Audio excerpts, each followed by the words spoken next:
बिस्मिल्लाहिर्रहमानिर्रहीम एजाजुल्लाह नन्ने प्रोग्राम रावड़े दे मूंग द रेस्क्यू दफ्तर ता नन द रेस्क्यू दफ्तर तारुपी प्रोग्राम बस्तासु सरकाऊ रेस्क्यू सशे दे रेस्क्यू यव हागा इदारा दा चरता ची हर वक्त इमरजेंसी तासु तरा पेख राजी बागी मुका तासु ता फैसिलिटीज दरकई नन द रेस्क्यू प दफ्तर की मौजूद यो पदे अड़बा द रेस्क्यू द इंचार्ज सर खबरी को और दलता ची कम मौजूदा स्टाफ ते दागो सरबम पदे अखला खबरी तरीको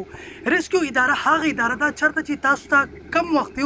इमरजेंसी रा पेख राशी नु तासु द रेस्क्यू द इदारे सरा हर वक्त रब्ता कोले चाहिए 24 घंटे तासु ता द रेस्क्यू 11 सर्विस अवेलेबल हुई कचर तासु ख्वाब शाह की चरता और वलगी या परोट एक्सीडेंट वशी या बल से इमरजेंसी रा पेख राशी नु तासु प 1122 बानी रब्ता कोले चाहिए और दा सहूलत तासु ता पचंद मिनटों के प्रोवाइड की देशी राजाई द रेस्क्यू 11 दिन चार सरा खबरी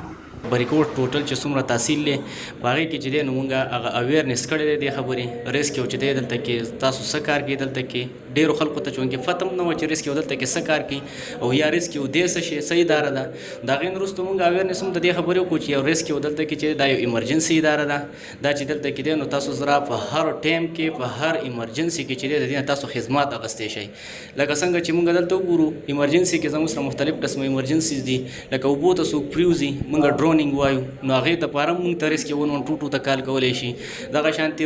روډ ټریفک اکسیډنټ کم چې آر ټي اے مونږ وایو دغه چې دی نو په هغې دوران کې هم چې دی نو د ریسکیو 112 ته چې دی هر یو کس کال کولی شي او دا فری کال دی فری اف کاست دی کال هم فری دی ایمرجنسي هم چې دی نو ریسپانس کسان کی او په دې کې چې دی هېڅ قسمه چارجز نشته ول دغه شانتې د دې نه بعد هټ کر زموږ سره میډیکل ایمرجنسي راځي په هغې کې زموږ سره که ډیلیوري راشي یا دا شاته چاته درد راشي یا نور څه داسې ایمرجنسي راشي نو هغې ته مونږ ریسپانس کوو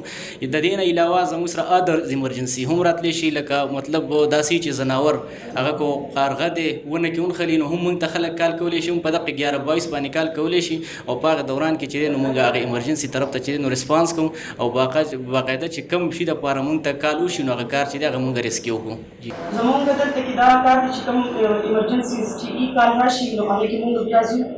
او هغې کې آر ټي اے هم ده مطلب روډ کې چې کوم ګاډي اکسیډنټ وشي او یا هسې عام چې کور کې هم چاته څه تکلیف وي هغه مونږ ته کار کوي هغو ته رسوو خو خاص کر مونږ ډیلیوري چې کوم پیشنټ وشي مونږ ته څوک کار کوي مونږ هغو ته ځان رسوو ځکه چې د فیمیل لپاره فیمیل هم صحیح مطلب میډ خو هغه د ډیلیوري هغه کیس نشي هینډل کولی